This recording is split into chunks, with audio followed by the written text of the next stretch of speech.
자, 여러분들 혹시 강아지 좋아하십니까? 개를 키우는 거 좋아하세요? 뭐 전 세계적으로도 굉장하지만 우리나라에도 애견 인구가 정말 어마어마하잖아요. 그렇죠? 강아지나 아니면은 고양이 같은 것들을 키우지 않는 가정이 아마 정말 소수일 정도로 그만큼 굉장히 많은 사람들이 이 개를 좀 키우는 것 같아요. 여러분들은 혹시 어떤 견종을 특히 좋아하세요? 좋아하시는 견종이 좀 있으세요? 포메리아? 포메리아. 또 푸들 좋아하시는구나. 골든 리트리버. 푸들을 약간 닮으신 것 같아. 푸들 상인 것 같기도 하고. 불독상은 아닌데요. 퍼그? 또 우리 가영이는 혹시 좋아하는 견종이 있어요? 사모예드는 뭐예요? 그렇구나.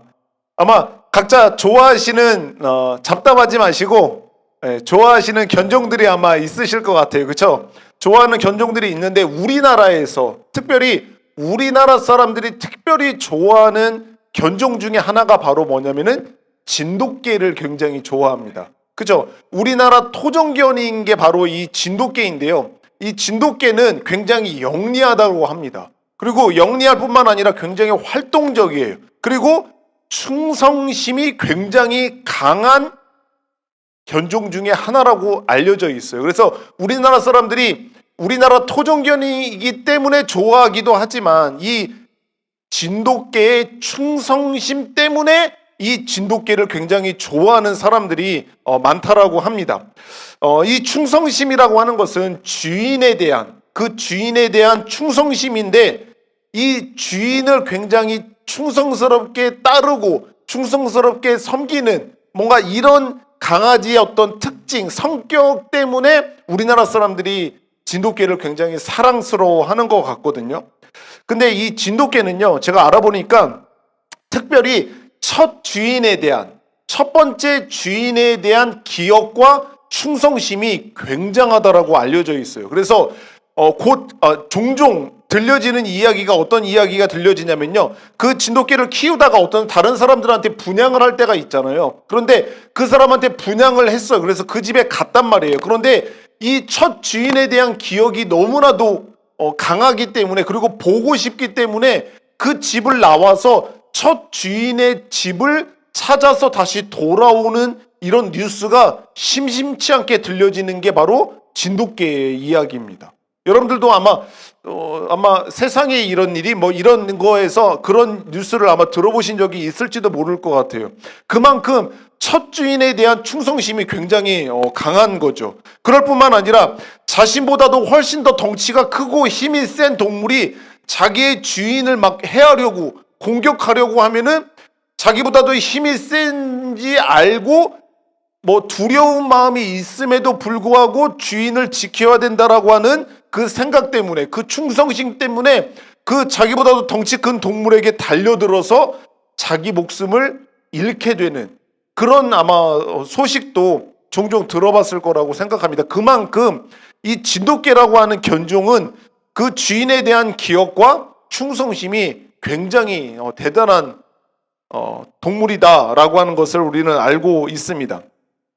자신을 키우고 그리고 먹이를 주고 그리고 돌봐주고 사랑해주는 그 주인에 대한 충성심이 굉장하다라고 하는. 누가? 진돗개가. 이거 지금 사람 얘기하는 거 아니에요? 개가 그렇다고 하는 거예요. 개가. 이런 진돗개가 가지고 있는 주인에 대한 충성심과 반대가 되는 우리나라의 한자 성어가 있어요. 뭐가 있을까요? 네? 네. 이 진돗개가 주인을 엄청 따르고 충성스럽게 섬기는 이런 것과 반대되는 우리나라의 사자성어가 있는데 바로 배은망덕이라고 하는 사자성어가 있어요. 그렇죠?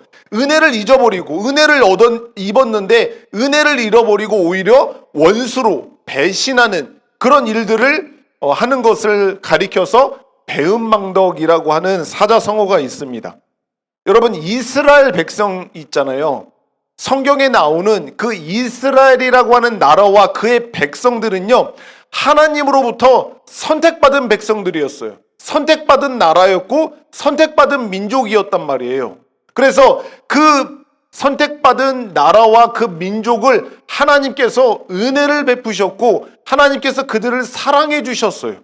그들에게 어마어마한 은혜를 쏟아부어 주셨다라고 하는 것을 우리는 성경을 통해서 알고 있어요. 이스라엘이라고 하는 나라가 될 수 있었던 이유는 그 이스라엘 민족의 특별함에 있지 않았습니다. 그걸 기억하셔야 돼요. 성경에 나오는 하나님의 선택을 받았던, 그리고 하나님의 특별한 보호하심 아래 있었던, 하나님의 놀라운 은혜를 받았던 이스라엘 백성들은 그들의 민족의 특별하고 독특하고 하나님의 은혜를 받을 만한 어떠한 독특한 점이 그 민족에게 있지를 않았어요. 오직 이스라엘 백성이 이스라엘이 될 수 있었던 이유는 하나님이 그냥 그들을 선택하신 것 뿐이에요. 많은 민족들이 있었는데 그 중에서 하나님이 그 이스라엘 민족을 사랑하기로 하셨고 선택하신 것 그거밖에 없는 거예요. 그래서 하나님이 이스라엘과 그 이스라엘 백성들을 특별한 사랑과 특별한 은혜를 베푸셔서 그들을 돌보셨다라고 하는 것을 성경을 통해서 우리는 계속해서 확인을 할 수가 있습니다. 그런데 이런 하나님의 놀라운 사랑과 은혜를 받았던 이스라엘 백성들이 배은망덕한 행동을 했던 거죠. 이스라엘이라고 하는 나라는 하나님의 특별한 선택을 받았고 특별한 은혜를 받았던 민족이었어요. 이스라엘이라고 하는 나라를 선택하셔서 그 민족들이 지금 그때 당시에 가장 큰 권력, 가장 강대국이었던 애굽이라고 하는 나라에서 식민 지배를 받았던 시대에 오랫동안 살고 있었거든요. 그 민족이. 그런데 하나님께서 그 강대국의 손에서부터 털끝 하나 상하지 않고 수많은 이스라엘 민족들을 거기서부터 구원하는 은혜를 받았던 민족이 이스라엘 민족이에요. 여러분들 아시는 거 있잖아요. 홍해 바다를 건넜던 거예요. 아니 그 깊은 바다, 그 많은 물이 있었던 그 바다를 하나님께서 반으로 갈르셨어요. 바닷물이 벽이 되어서 그리고 마른 땅으로 만드셔서 이스라엘 백성들을 거기를 건너시게 하는 그런 어마어마한 기적을 경험했던 사람들이 이스라엘 민족이에요. 그럴 뿐만 아니라 정말 척박하고 메마른 땅이었던 광야길을 오랫동안 40년 동안 그 길을 걸어야 됐거든요. 그 길을 걸어가면서도 목마르고 배고팠을 거 아니에요. 그 광야 사막 같은 곳에서 물이 어디서 나오겠어요. 그런데 하나님께서 그들에게 마실 물을 주시고 먹을 음식을 주시면서 그들을 거기서부터 살려주셨어요. 그런 경험을 했을 뿐만 아니라 이 민족 저 민족 이 나라 저 나라랑 만나서 전쟁을 하게 되었단 말이에요. 그런데 그 전쟁하는데 이스라엘 민족이 무슨 군사력이 있었습니까? 무슨 군대의 훈련을 받았습니까? 아니에요. 그냥 우리와 똑같은 그냥 평범한 민족이었어요. 백성들이었단 말이에요. 그런데 그들과 전쟁을 하는데 전쟁에서 죽거나 패배하지 않도록 하나님께서 놀라운 기적을 베푸셔서 그들을 전쟁에서 승리하는 이런 놀라운 말도 안 되는 놀라운 기적과 은혜들을 받아 누렸던 민족이 이스라엘 백성들이었는데 그 놀라운 은혜와 사랑과 기적을 받아 누렸음에도 불구하고 이스라엘이 보였던 반응을 사자성어로 표현한다면 바로 배은망덕이었어요. 그 하나님으로부터 자격 없는 자기가 은혜를 받았고 구원을 받았고 놀라운 사랑을 받았음에도 불구하고 이스라엘 백성들은 배은망덕한 모습을 하나님 앞에 보였던 겁니다. 그래서 하나님께서는 이 배은망덕한 이스라엘 백성들의 모습을 보시고 그냥 눈 감거나 아이고 그래 잘해라 그래 앞으로 잘해라 라고 하시지 않고 하나님께서는 하나님이 선택하고 하나님이 사랑하시는 그 배은망덕한 행동과 모습을 보이고 있는 이스라엘 민족들을 하나님께서 지금 이 배은망덕해 보이는 이스라엘 민족들을 가만히 놔두시지 않고 이들을 징계하기로 마음을 먹으신 거예요. 하나님께서는 이 배은망덕한 이스라엘 민족을 가만히 놔두지 아니하시고 징계하기로 하신 거예요. 그런데 하나님께서 어떤 방법으로 무엇을 도구로 삼으셔서 지금 이스라엘 민족, 배은망덕한 이스라엘 민족을 지금 징계하시려고 하냐면 바로 오늘 본문에 나오는 아수르. 한번 따라해 봅시다. 아수르. 이 아수르라고 하는 민족을 도구로 삼으셔서 이스라엘 백성들을 지금 징계하기로 하시는 거예요. 하나님이 이스라엘 민족들이 도대체 지금 어떤 상황이기 때문에 하나님께서 선택하셨단 말이에요. 하나님께서 은혜를 베푸시고 하나님께서 그들을 놀라운 구원으로 이끌어 주셨단 말이에요. 그러면 그런 민족들이 지금 도대체 어떤 상황이길래, 도대체 영적인 상태가 어떤 상태이길래 하나님께서 이들을 아수르라고 하는 이런 강대국을 들어 사용하셔서 이들을 징계하시기로 하는 건지에 대해서 한번 살펴볼 건데, 우리 성경 한번 찾아봅시다. 이사야서 1장을 봅시다. 이사야서를 시작하면서 이사야 선지자를 통해서 지금 이스라엘 민족들의 영적인 상태가 어떤지를 하나님께서 알려주고 계시는데, 2절부터 봅시다. 2절부터 한번 읽어볼게요. 제가 하늘이여 들으라, 땅이여 귀를 기울이라. 여호와께서 말씀하시기를 내가 자식을 양육하였거늘 그들이 나를 어떻게 했다? 거역하였다라고 지금 이야기를 하는 거예요. 내가 그 자식을 양육했다라고 할 때 그 자식은 누구예요? 이스라엘인 거예요. 내가 지금 이스라엘을 선택했고 내가 이스라엘을 은혜를 베풀었고 그들을 구원했는데 그들이 나를 어떻게 했다? 거역했다라고 하면서 3절 보세요. 3절. 소는 그 임자를 알고, 소는 주인을 안다라고 하는 거죠. 나귀는 그 주인의 구유를 알건만은 이스라엘은 나를 알지 못하고 나의 백성은 깨닫지 못하는도다 하셨도다. 그러니까 소는 자기를 키우고 돌보는 그 임자를 아는 거예요. 그리고 나귀는 그 자기 주인의 구유, 이게 남의 구유인지 자기 구유인 줄을 알아요. 그래서 주인이 그 구유를 통해서 먹이고 마시게 하는 거를 안다라고 하는 비유의 말씀을 하시면서 소도 그렇고 나귀도 그러는데 도대체 이스라엘이라고 하는 이 민족은 나를 알지 못하고 이 백성들은 깨닫지를 못한다. 도대체 어떤 은혜를 받았는지, 어떤 구원을 받았는지 그 하나님의 은혜를 깨닫지 못한다라고 하면서 4절, 슬프다. 하나님의 마음이 지금 슬프다라고 표현하시는 거예요. 슬프다, 범죄한 나라. 하나님 앞에 지금 범죄했다라고 하는 거예요. 그리고 허물진 백성이요, 행악의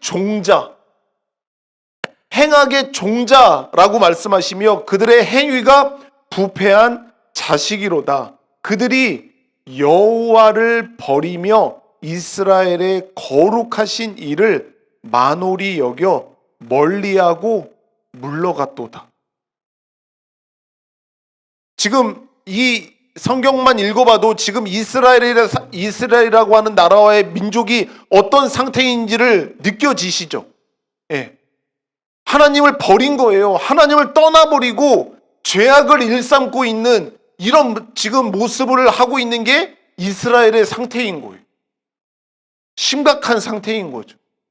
그럴 뿐만 아니라 조금 더 가서 21절을 한번 보세요. 21절. 이스라엘의 상태가 지금 어떠한 심각한 상태인지를 보여주는데 21절. 신실하던 성읍이 어찌하여 창기가 되었는고. 거룩하고 신실한 민족이었단 말이에요. 그런데 어떻게 창기가 되었냐라고 하는 거예요. 정의가 거기에 충만하였고 공의가 그 가운데 거하였었는데 이제는 살인자들 뿐이로다. 그 안에 있는 민족들, 그 백성들이 다 살인자가 되었다라고 하는 거예요. 그리고 22절. 내 은은 찌꺼기가 되었고 내 포도주는 물이 섞였도다. 이들의 상태를 지금 비유적으로 표현하는 거예요. 은 있죠. 은을 끓여서 그 불순물들을 걸러내서 깨끗한 은을 만들어야 되는데 온통 찌꺼기 투성이라고 하는 거예요. 깨끗한 은은 별로 없고, 그리고 그 포도주에 물이 섞였다. 포도주에 물이 섞이면 맛있는 포도주예요? 맛없는 포도주예요? 맛없는 포도주일 뿐만 아니라 그거는 부정직한 거예요. 정직하지 못한 포도주인 거예요. 남을 속이는 포도주인 거예요. 그것을 표현하는 거죠. 그리고 23절, 내 고관들은 패역하여 도둑과 짝하며 다 뇌물을 사랑하며 예물을 구하며 고아를 위하여 신원하지 아니하며 과부의 송사를 수리하지 아니하는도다라고 하는 하나님의 이 판단이 있는 거예요. 이스라엘 민족들을 봤더니 이렇게 민족들이 부패하고 썩고 죄악을 일삼는 민족이 되어버렸다라고 하는 것을 하나님께서 지금 이사야 선지자를 통해서 지금 알려주고 계시는 거예요. 어떻게 하나님께서 선택하고 하나님의 은혜를 받았던 이 민족이 지금 하나님을 버리고 이렇게 배은망덕한 모습을 지금 보이고 있는 것입니다. 이게 지금 성경이 고상한 언어로 지금 이렇게 표현해서 그렇지, 정말 우리가 상상할 수 없을 만큼 배은망덕한 모습을 보이고 있는 게 바로 이스라엘 민족이라고 하는 거예요.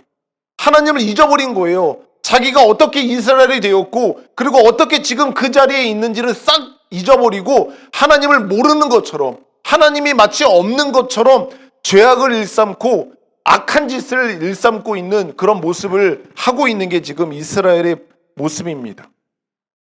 그런데 이런 이스라엘의 죄악된 모습을 보시고, 이런 이스라엘의 배은망덕한 모습을 보시고 하나님이 잠잠히 계시지 않는 거예요. 이제 징계하시기로 하는데 아수르라고 하는 도구를 들어서 지금 이스라엘 민족들을 징계하시기로 하는데 어떤 말씀을 하시는지 봅시다.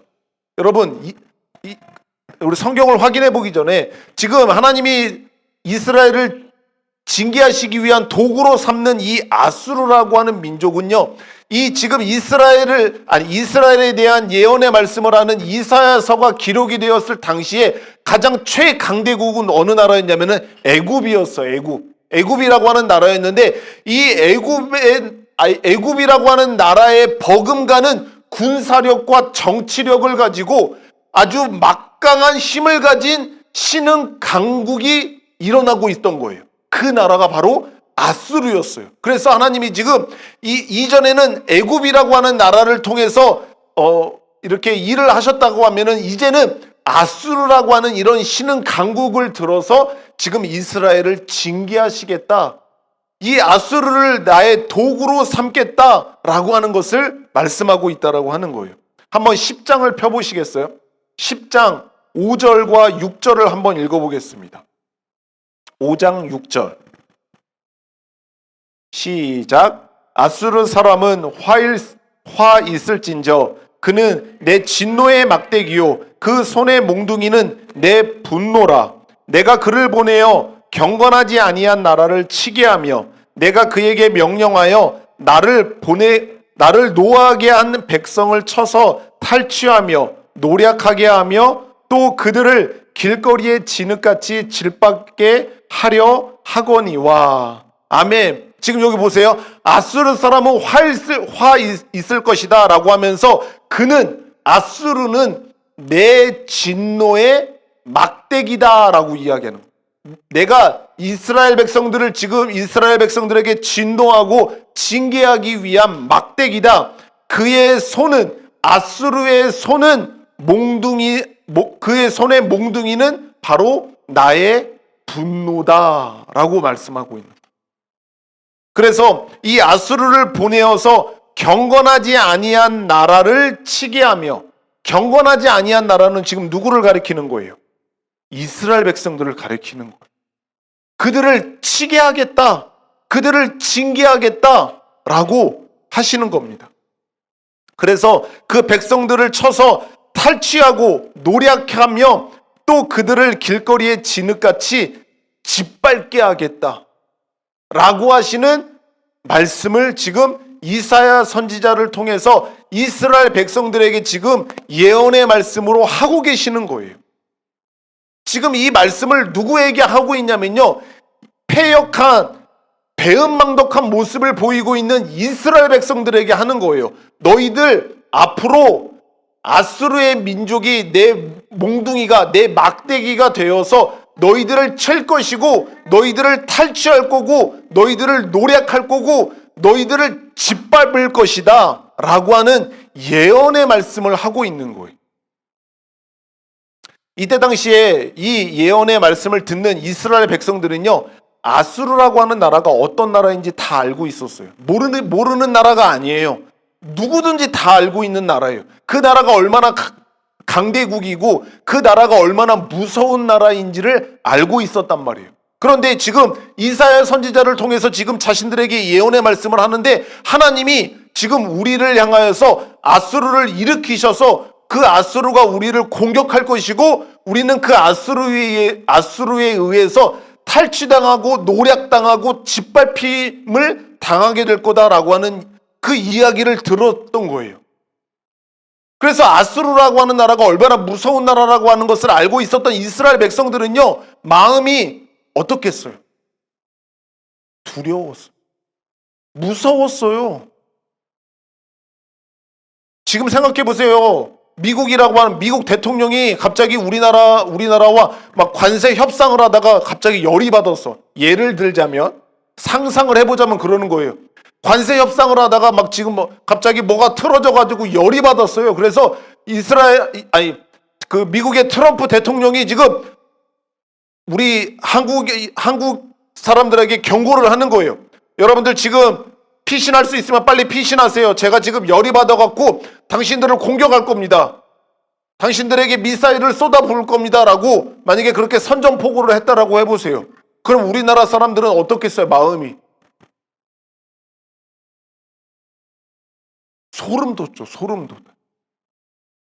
북한이, 김정은이 횟가닥 해가지고 갑자기 그 방송하는 사람을 통해서 막 선전포고를 하는 거예요. 몇 날 며칠을 이때부터 우리가 공격을 시작을 할 겁니다. 만약 그렇게 했어 봐요. 우리들의 마음이 얼마나 무섭고 두렵겠어. 그것과는 비교조차 안 될 만큼 지금 이사야 선지자의 예언의 말씀을 듣는 이 이스라엘 백성들은 아수르가 우리를 공격한다고? 아수르를 통해서 우리를 진노하시고 징계하신다고? 너무나도 공포스럽고 너무나도 무섭고 너무나도 두려운 마음이 가득했을 거예요. 왜냐하면 아수르가 어떤 나라인지를 알고 있거든요. 얼마나 무자비하고 얼마나 강한 나라인지를 알고 있었기 때문에 두려운 마음이 당연히 생겼을 거예요. 그런데 이 예언의 말씀을 듣고 당연히 두려워할 거라고 예상을 했던 우리와 생각과는 다르게 하나님께서는 지금 오늘 본문의 말씀을 통해서 그 이스라엘 백성들에게 어떤 말씀을 하고 계시는지를 한번 보겠습니다. 24절 한번 볼게요. 24절, 하나님이 그 두려움에 휩싸여 있을 수 있는 그 이스라엘 민족들을 향해서 이야기하시는 겁니다. 24절 한번 읽어볼게요. 시작.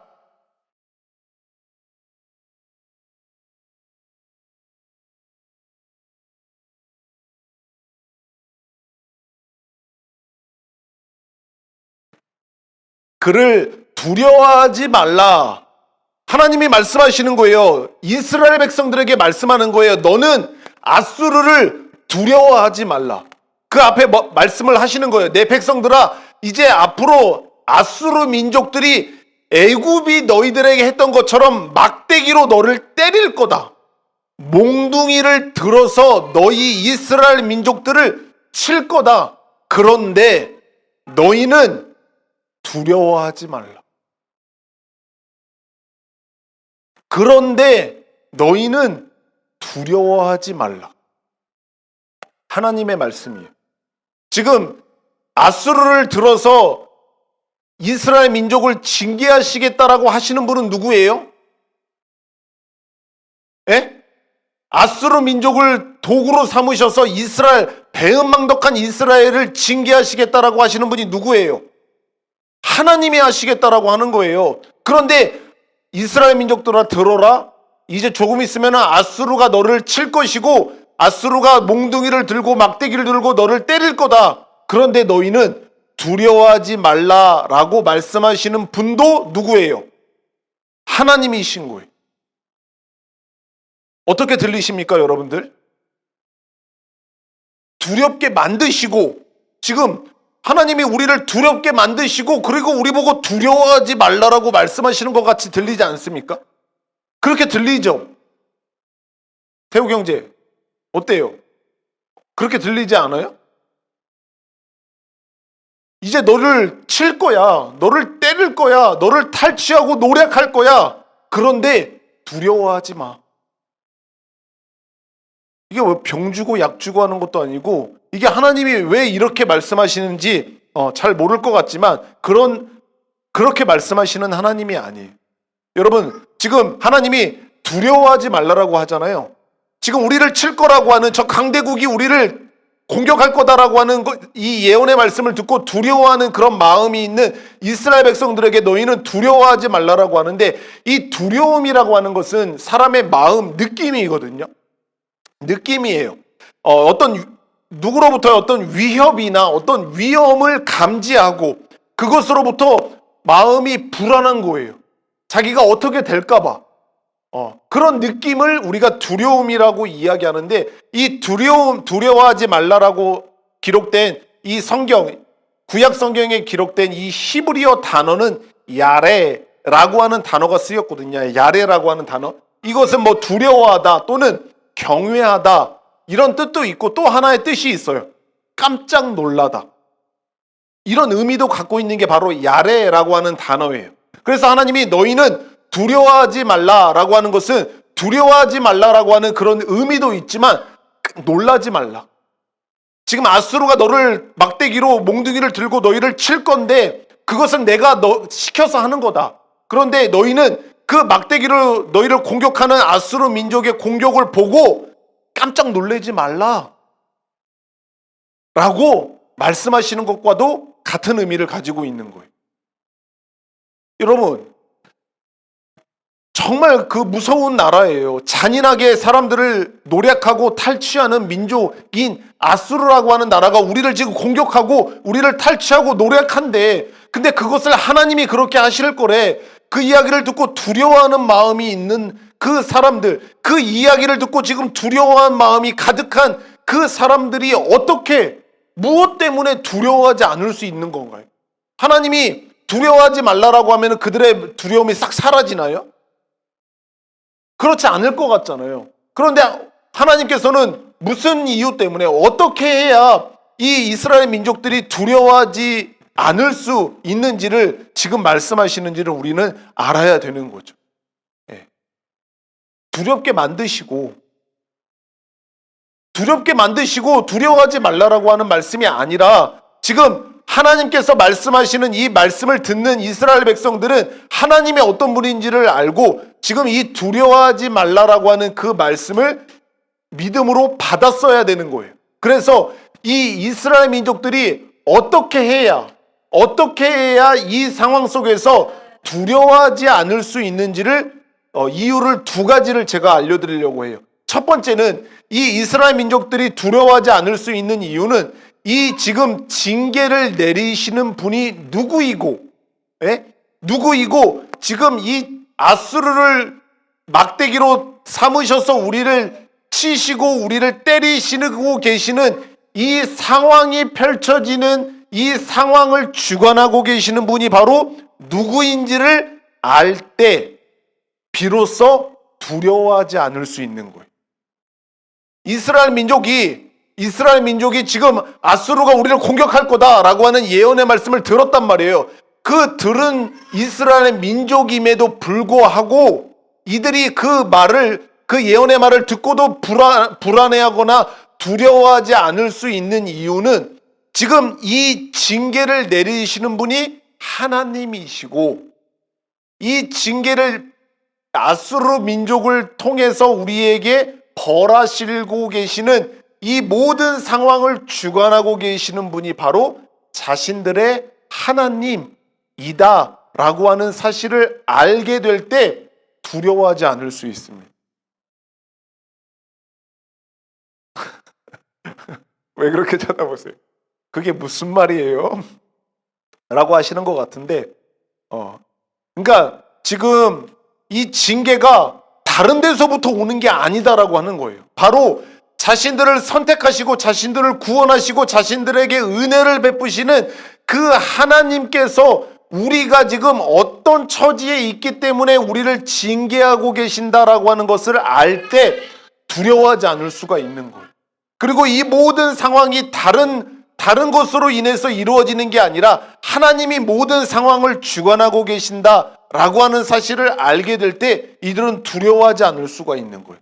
두려워하지 않는다라고 하는 것은 이 상황이 자신들에게 임하지 않는다. 이 징계가 자신들에게 임하지 않을 거다라고 하는 생각을 하면서 두려워하는 게 아니라 완전히 죽지 않을 거구나. 완전히 망하지 않을 거구나. 라고 하는 것을 알 수 있기 때문에 두려워하지 않을 수 있는 거예요. 여러분들 어렸을 때 어머니나 아버지로부터 무엇인가 잘못해서 매를 맞아본 적이 있으세요? 있죠? 많이 맞았죠? 부모가 잘못을 한 자녀들에게 체벌을 할 때 죽을 때까지 때리나요? 아니면 죽으라고 때리나요? 아니죠. 우리는 나의 아버지, 나의 어머니이기 때문에 나를 죽이려고 하시는 게 아니구나라고 하는 것을 알아요. 그것을 암묵적으로 말을 하지 않아도 믿고 있고 그것을 신뢰하고 있는 거예요. 그렇기 때문에 그런 죽음에 대한 두려움은 없어요. 그 회초리로 인해서, 그 연탄 집게로 인해서, 그 파리채로 인해서 나에게 고통이 올 거라고 하는 것에 대한 그 예상 때문에 그런 뭔가 두려워하는 마음은 있을 수 있지만 죽음에 대한 그런 두려움은 없어요. 자기가 매를 통해서 완전히 망하게 될 거다라고 하는 그런 두려움은 없는 것처럼 지금 이 징계를 내리는 분이 하나님이고 이 모든 상황을 하나님이 주관하고 계시는구나라고 하는 것을 알면은 자신들이 매를 맞게 될지라도 두려워하지 않을 수 있게 된다라고 하는 거. 그리고 이 이스라엘 백성들이 두려워하지 않을 수 있는 두 번째 이유는 뭐냐면은 이 징계의 원인과 그리고 이 징계를 하시는 목적이 무엇인지를 알게 될 때 이스라엘 민족들은 두려워하지 않을 수 있습니다. 하나님이 지금 이 아수르를 들어서 자신들을 치게 하시는 이유가 뭐예요? 그 원인이 누구로부터 시작이 된 거예요? 이스라엘 백성들이잖아요. 은혜를 베풀고 구원하셨던 은혜를 베푸셨던 하나님에게 대하여 배은망덕한 모습을 보였던 자신들의 모습이 원인이었잖아요. 아, 내가 잘못해서 그런 거구나. 내가 잘못해서 지금 하나님이 아수르를 통해서 나를 징계하시려고 하는 거구나 라고 하는 것을 알면은 아까 이야기했죠. 야레의 뜻이 깜짝 놀래다예요. 만약에 이 원인이 자신의 죄, 이 배은망덕한 모습이라고 하는 것을 몰랐다면 나는 잘못한 게 없어. 나는 다 괜찮아. 라고 하는 생각을 갖고 있었는데 갑자기 아수르가 자신들을 확 친단 말이에요. 그러면은 뭐야 이거? 이거 왜 하나님이 지금 우리를 안 지키시고 지금 왜 이렇게 우리가 공격받는 거지? 라고 하면서 놀라게 된단 말이에요. 그죠? 그런데 이 징계가 우리들의 잘못, 우리들의 이 배은망덕한 모습 때문에 하나님을 향하여서 범죄한 이 죄악 때문에 그런 거다라고 하는 것을 알면은 놀라지 않는 거예요. 놀라지 않을 수 있는 거예요. 어떤 큰 잘못을 저지른 어린 아이가 아버지가 자신을 부릅니다. 재한이 일로 와봐 라고 하면은 마음이 뜨끔해요. 그렇죠? 그래서 아버지의 부름을 받고 아버지 앞에 앉았는데 아버지 옆에는 회초리 하나가 놓여져 있어요. 그러면은 이 아이는 직감을 하죠. 아, 걸렸구나. 내가 이거 잘못한 거 있는데 어머니 지갑에서 돈을 꺼낸 거 이거 걸렸구나 라고 하는 것을 직감을 하죠. 그렇죠?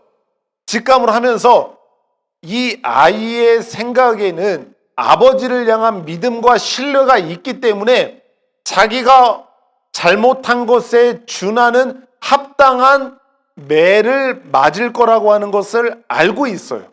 그래서 아버지가 매를 들어서 자신을 때릴 때 놀라지 않아요. 화들짝 놀라지 않아요. 이미 직감을 하고 예상을 하고 있어요. 그래서 자기가 잘못한 것 정도의 매를 맞을 거다라고 하는 것을 알고 그 매를 맞게 되는 것처럼 이스라엘 백성들을 자신의 잘못을 알게 될 때 하나님이 아수르라고 하는 민족을 들어서 우리를 지금 징계하시고 벌하시려고 하는 거다라고 하는 것을 알고 놀라지 않고 그것을 받아들일 수가 있게 되는 거예요. 그런데 그 받아들이는 수준이 우리를 완전히 멸망시키시고 우리를 완전히 죽이시려고 하는 게 아니라 우리를 징계하시려고 하는 거구나 라고 하는 것을 깨달아 알기 때문에 두려워하지 않을 수 있게 되는 겁니다. 그렇기 때문에 하나님께서는 지금 이스라엘 백성들을 향하여서 아수르가 너를 징계할 거고 아수르가 너를 공격할 거고 너를 짓밟을 거야. 그렇지만 너희는 두려워하지 마. 왜? 내가 너희를 징계하는 거고 내가 너희를 바른 길로 돌이키게 하기 위해서 이 일을 하고 있는 것이기 때문에 너희는 깜짝 놀라거나 두려워하지 마라 라고 말씀하시는. 그렇게 될 때 이스라엘 백성들은 그 회초리를 드시는 아버지를 보면서도 두려워하지 않을 수 있는.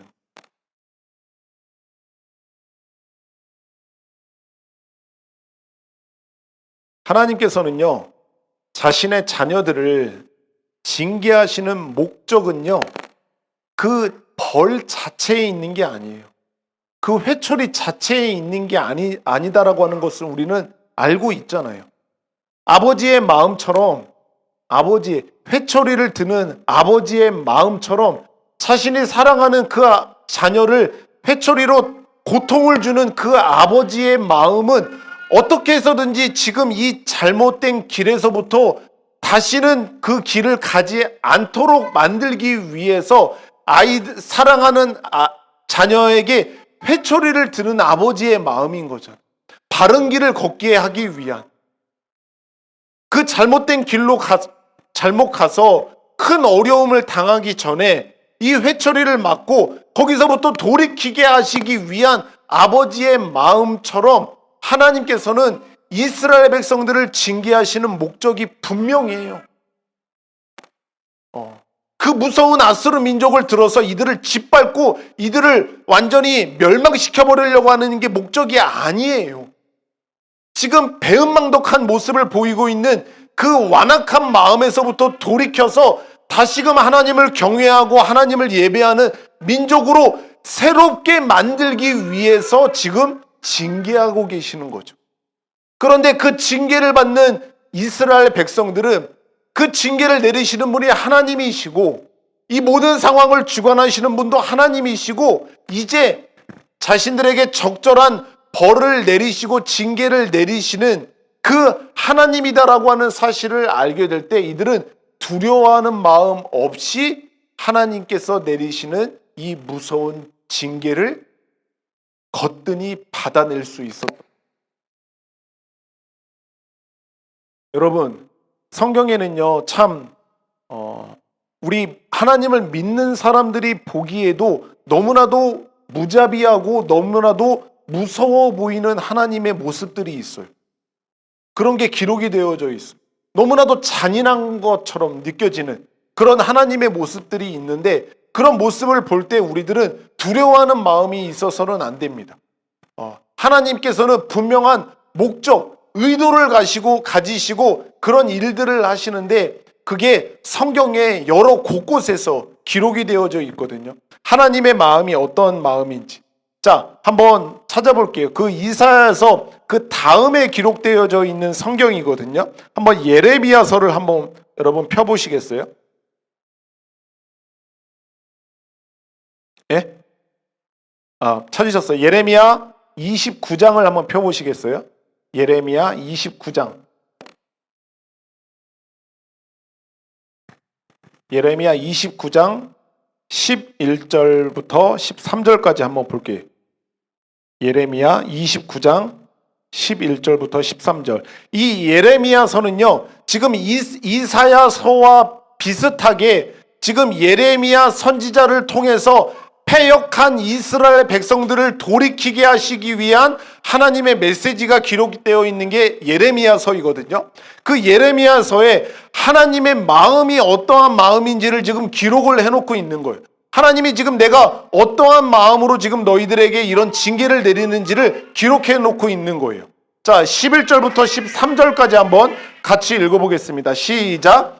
여호와의 말씀이니라. 너희를 향한 나의 생각을 내가 아나니 평안이요 재앙이 아니니라. 너희에게 미래와 희망을 주는 것이니라. 너희가 내게 부르짖으며 내게 와서 기도하면 내가 너희들의 기도를 들을 것이요 너희가 온 마음으로 나를 구하면 나를 찾을 것이요 나를 만나리라. 아멘. 지금 여기서 하나님의 말씀이다라고 하는 거예요. 너희를 지금 내가 벌을 내릴 건데 그 벌을 내리는 목적은 뭐냐면은 재앙이 아니다라고 하는 거예요. 너희를 죽이려고 하는 게 아니라 그거는 평안이다라고 하는 거예요.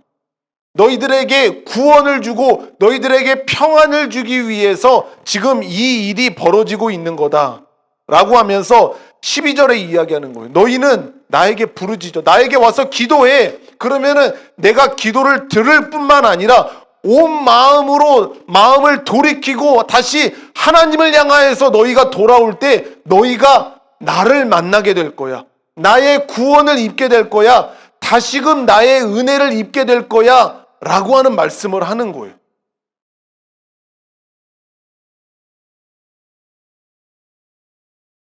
하나님의 마음이 느껴지십니까? 지금 무서운 진노로 이 배은망덕하고 패역한 이스라엘 백성들을 지금 벌하시려고 하는 거예요. 적당히 하시지 않아요. 무서워요.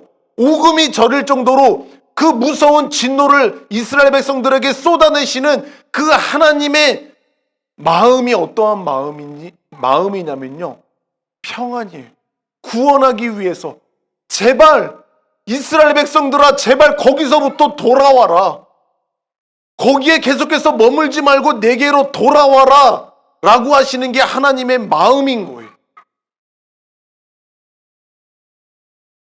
아직 자녀들을 체벌해 보신 적이 없으실 수 있어요. 체벌해 본 적이 있어요? 네. 체벌할 때 아버지의 마음이 어떻습니까? 통쾌합니까? 시원합니까? 아유, 이거 막 이 정도 때려서는 안 돼. 내 마음이 풀어지려면 아직 더 맞아야 돼. 이런 마음이 드십니까? 아니에요. 저도 아직 그렇게 저의 자녀를 체벌해 본 적이 없지만 잘못을 한 자녀들을 체벌하는 정상적인 부모의 마음은 아파요. 쓰라려요.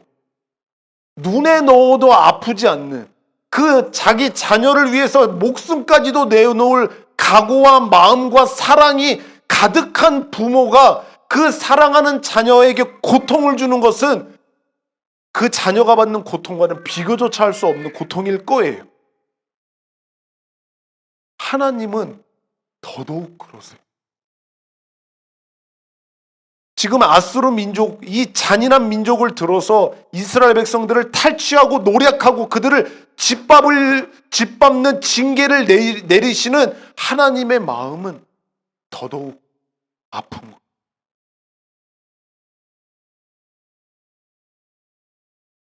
이런 하나님 아버지의 마음을 히브리서에 가면은요, 보다 선명하게, 보다 우리가 이해하기 쉽게 설명을 해주고 계시거든요. 한번 찾아볼게요. 신약성경 히브리서를 한번 찾아보세요.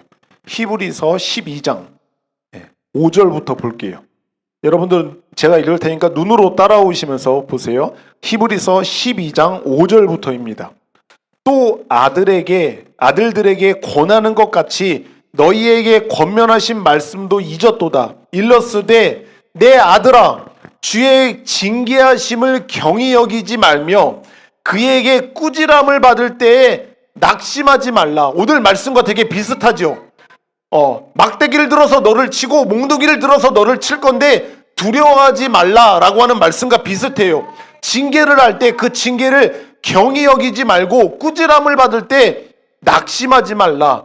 주께서 그 사랑하시는 자를 징계하시고 그가 받아들이시는 아들마다 채찍질 하심이라 하였으니 너희가 참음은 징계를 받기 위함이 아니라 하나님이 아들과 같이 너희를 대우하시나니 어찌 아버지가 징계하지 않는 아들이 있으리요? 징계하지 않는 아들은 없다라고 하는 거예요. 그냥 잘못을 하고 있는데 잘못된 길로 가고 있는데 벌하지 않고 체벌하지 않고 징계하지 않는 아버지는 없다라고 하는 거예요.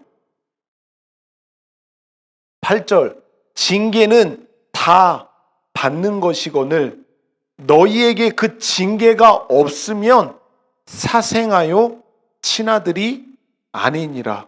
또 우리 육신의 아버지가 우리를 징계하여도 공경하거늘 하물며 모든 영의 아버지께 더욱 복종하며 살려하지 않겠느냐. 아멘. 이게 하나님 아버지의 마음이에요. 잘못된 길로 가는 배은망덕한 모습으로 지금 패역한 삶을 살아가는 그 이스라엘 백성들을 징계하시는 하나님의 아버지의 마음은 이런 마음인 거예요. 징계하지 않는 아버지는요, 친아들이 아닌 거예요. 사생하다라고 하는 거예요. 네. 벌하지 않는 것은 다 이유가 있다라고 하는 거예요. 모든 아들들은 벌을 받는다라고 하는 거예요. 징계를 받는다라고 하는 거예요. 그러니까 사랑하는 아버지가 바른 길로 가기 위해서 우리를 잘못된 길에서부터 돌이키게 하시기 위해서 그 징계를 할 때는 두려워하지 말고 낙심하지 말아라. 왜냐하면 그것은 우리들에게 합당한 것이고 나를 사랑하시는 아버지가 나에게 필요한 징계를 주시는 거기 때문에 두려워하거나 낙심하지 않을 수 있다라고 하는 것을 하나님이 지금 오늘 이 말씀을 통해서 우리들에게 하고 있는 겁니다. 저와 여러분들은 하나님 앞에 설 때 언제나 죄인이에요. 어제도 그랬고 오늘도 그렇습니다. 그리고 내일도 그럴 거예요. 우리들은 하나님 아버지 앞에 설 때 늘 죄악된 모습을 보이는 게 우리들의 평범한 모습이에요.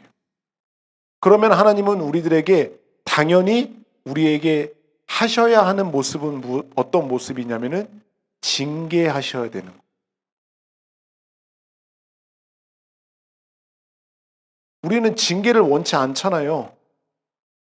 하나님 내가 좀 잘못할 수 있죠. 하나님 저를 사랑하신다면서요. 제가 좀 잘못한 거 좀 눈 감아 주시면 안 돼요? 하나님 저를 십자가로 저를 사랑하셨다면서요.